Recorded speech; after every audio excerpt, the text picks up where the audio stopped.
السلام علیکم ورحمۃ اللہ وبرکاتہ۔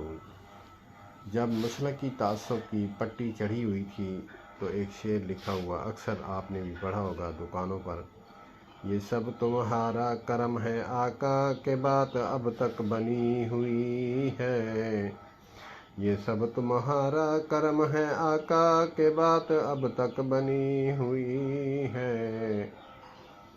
پہلے میں اس کے خلاف جو باتیں کرتا تھا، سنتا تھا، وہ آپ کو بتاؤں گا، پھر اس کو جو ہے مثبت انداز میں بتاؤں گا کہ اصل حقیقت کیا ہے۔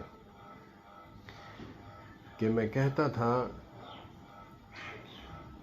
یہ سب تمہارا کرم ہے آقا رب العالمین، آقا کے بات اب تک بنی ہوئی ہے۔ تو میں کہتا تھا کہ یہ شعر ہمیں بتایا گیا، میں کیا کہتا، میں عالم تو نہیں ہوں،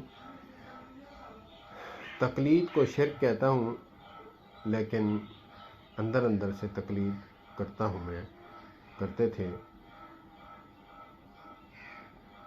علماء ہمیں بتاتے تھے کہ جی یہ جو ہے غلط الفاظ ہیں، لیکن اصل یہ سب تمہارا کرم ہے آقا کہ بات اب تک بنی ہوئی ہے، یہ اس حدیث پاک کی تشریح ہے کہ جس میں آقا کریم علیہ الصلوۃ والسلام نے اپنی امت کے لیے دعا مانگی تھی کہ میری امت پر کوئی عذاب نہ بھیجنا اے اللہ پاک، اور ان کی شکلیں مس نہ فرمانا، ان پر عذاب نہ بھیجنا۔ جو آقا کریم علیہ الصلوۃ والسلام کی دعا ہے، اس دعا کے صدقے میں ہم بچے ہوئے ہیں، ورنہ ہمارے کرتوت ایسے ہیں کہ بندر، سور اور جانوروں کی شکل بن جاتے ہم۔ تو اس حدیث پاک کی تشریح ہے یہ سب تمہارا کرم ہے آقا کہ بات اب تک بنی ہوئی ہے، ورنہ ہم نہ بچتے۔ اللہ پاک ہمیں بات سمجھنے کی توفیق عطا فرمائے۔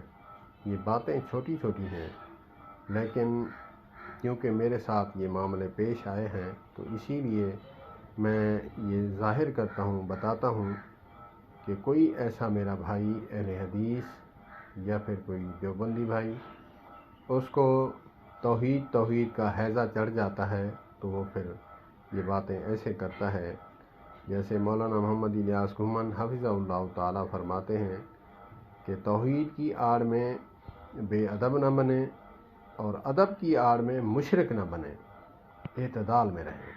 اللہ پاک ہمیں سمجھنے کی توفیق عطا فرمائے اور علماء کے ساتھ وابستہ رکھے۔ والسلام علیکم ورحمۃ اللہ۔